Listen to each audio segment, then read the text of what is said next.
The city of Raleigh is figuring out what to do with all of these buildings in Dorothea Dix Park as that space transforms from a state government campus to a public park. There are more than 80 buildings here, including a former mental health hospital, as well as the headquarters of the Department of Health and Human Services.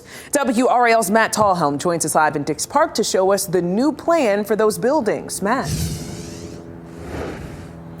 Yeah, Lena, you come to the park here, you see these buildings and wonder what they are. Well, Dorothea Dix Hospital here closed in 2012.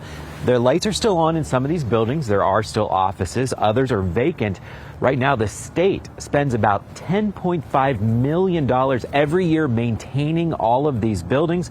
But that becomes the city of Raleigh's responsibility when the state moves out of here in July of 2025.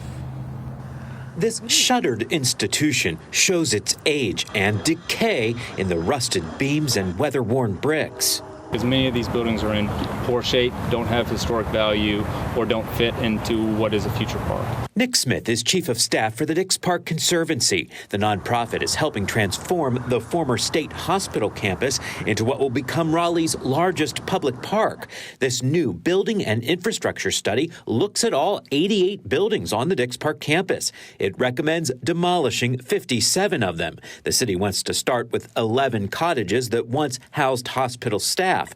The study shows 31 buildings could be reused or preserved, including the Lineberger and Brown buildings.